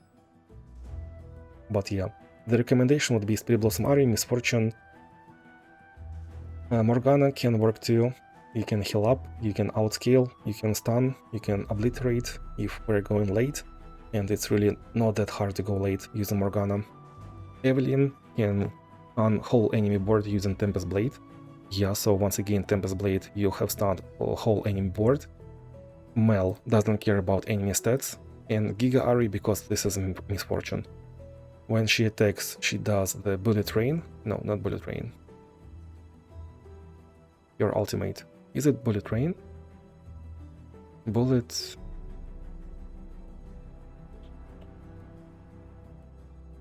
Well, that heavy AoE attack that deals 1 damage, whole 1 damage. And if you have double Berserker's Buckle, it will be +4/+3 to your Giga Ari. And that's about it. 63. Demacian Might and another Mountain Peak Gangplank. This is the one where enemy can get Dreadway in a starting hand, get Mountain Peak onto Dreadway, and then make it rain. That deals how much damage? Like 6 damage to 2 units that you have in your face, and then he will scale from that point. So once again, if he low rolled and he high rolled, there's just basically almost nothing that can be done if you're underprepared. I guess I used Aurelion Sol because it was about time to hurry up and use anything that I can. Playing around both Demacian Might with an idea to control the board and Mountain Peak, the recommendations can be Morgana, so we can stun whatever is on the board, Volibear, so we can frostbite so enemy doesn't even scale, and we can high roll the Volibear himself with Mountain Peak. If you bring like Guardian Angel, Stalker's Blade, and maybe another Stalker's Blade, then just playing one Volibear will strike the board 3 times. You will get 6 sigils, you will play another Titanic unit, and Gangplank's business is done. Leona Lux Nautilus. Basically, most of the recommendations are just playing around Mountain Peak, and the idea is that we're playing around Demacian Mighty, so once again recommendations can be like Spirit Blossom Ari and Misfortune. 64. Evolution, Mana Leak. Mana Leak doesn't do much. We're evolving, so Kaisa, Pora King, Dreams of Yordles, Rare Relic, Common. Dreams of Yordles, Common Relic. Oh. Which is good on Elise, Morgana. We can also use Evelyn and Victor for the keyword soup. 65. Yet another Katarina, but we have a Targon discount. So into Targon discount, it's just basically Morgana, definitely easy. But because of Katarina, we can play Veigar. Anything else? I have written Soraka with an idea to play her stun spell into Katarina. If I were not in a hurry, I would definitely play Soraka. Probably even with a stack deck to buy a lot of stuff in a shop and to see how it looks, how it works. Played Jinx, so I cannot misplay, basically by playing the game for 4 hours straight. Other recommendations are Mel into fan favorite and Katarina, obviously. Yasuo, so we can stun Katarina and do not let her level up. This is definitely a good usage of Yasuo. I think I didn't use Yasuo once this month. Zoe, with an idea to stun control the board. It's a bit rough, but Zoe does have some shenanigans to play into this kind of stuff. Like you can play Archangel Staff, Grand Genius Contra Plan, so you can have removal every round, and then you need to figure out how to not die against Yasuo's when he attacks and deals 2 to your weakest unit. So you need to also have an idea how to scale Zoe before dying to Yasuo. Shyvana, definitely great choice because this is a 2-fight encounter. Vex for the same reason. Tryndamere Anivia Volibear with an idea to Frostbite Katarina, and we will just outscale Yasuo.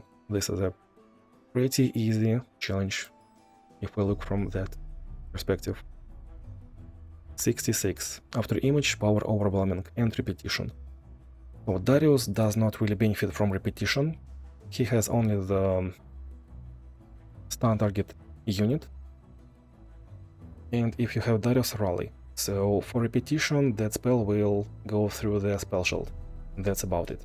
After image, power overwhelming, like generally speaking, if we're playing around repetition, if we are strong enough, we have outscaled power overwhelming and probably outscaled after image as well. So I played Kyle. Spirit Blossom Ari, so we can block and outscale, and we work with repetition. Nami, so we can heal up. Kaisa is just good into after image. He outscales power overwhelming, like instantly. He doesn't work with repetition, honestly, but if you're confident in your Kaisa, if you have Spell Shield, if you have Beast Within, if you have Dreams of Yordles, that probably can be enough. And Lutus Tempest. Or maybe Gigant, why not? Evelyn Yasuo with an idea to stun whole board and just kill everything. Victor to outscale power overwhelming to control after image. Victor works good into repetition. LeBlanc, same idea. Play champion, win. Ambessa, play unit, copy that unit. You will outscale power overwhelming. You're not giving your buffs to after image. And she works with repetition. And so on. 67. Gathering Storm Darius. This is just now a weaker Darius. He is younger brother.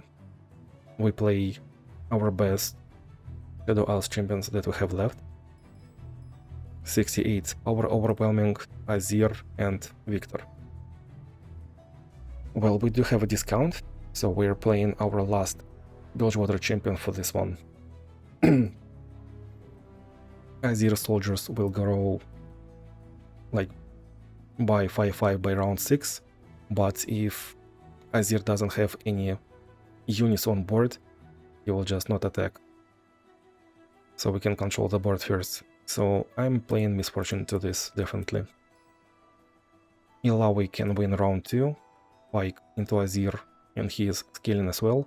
Twisted Fate with an idea to spam gold cards, but I think Illaoi, Pike, Misfortune are just the best options into this one. Shaman of X definitely, because this is a two-fight adventure. 69, nice. Really aggro, really aggro driven and kind of aggro Ezreal. Now this is the last part adventure of this month. For this one we are just using our last wildcard that we have. So in my case it was Jinx. Yasuo is pretty good into Draven, good into Ezreal, my go-to for these two. Morgana, pretty good into Draven. With a Duplicator, Crown General's counter plan, you can control the board and heal up against Ezreal. Shaman of X, two-fight adventure, once again. Great go-to. 70, Undying Rage Nautilus. We do have some time, so Hemorrhage doesn't really do much. Undying Rage on Nautilus, like, doesn't really change much again. We can be unlucky and he plays the beast round 2, but that's about it. Fiddlesticks with an idea to... he goes deep, he mills himself, it helps me as well, so free win most likely. LeBlanc into Undying Rage, Luxie with an idea to use Mass Challenger and use Archangel Staff, and probably we can also use Black Shield Epic Relic into Nautilus because he has stuns, he has some removal. Atrox, same with an idea to use Black Shield, to use Valkyrie's Blades into Undying Rage. We can outscale. We might even use the Level Up Rally Relic, just for fun. Tamkinch to ignore the Undying Rage. Ideally you wanna go wide and find an idea how to scale your unit. Not just play one unit, because one unit can be recalled into deck. Set with an idea to play around Ionian Discount. And Jax just with an idea to one-shot enemy as soon as possible. If you are really confident in your Jax, like why not? If you have the full build that you want to play, the Gale Force, maybe even Mass Challenger, it might work out. Jax has Ionian unit. I think he has two, I'm not sure. But that was just my last idea to play into this one as an Ionian champion. Yeah, a deck that has Ionian units. Oh boy, that was it. Actually 2 hour recording. So if you still have any questions, feel free to write them in comments, or maybe in check out my Twitch stream. I stream about 4 times, 5 times a week. Every other stream is in English, so I can answer questions live as well. So from that, have fun strategizing, good luck, and take care.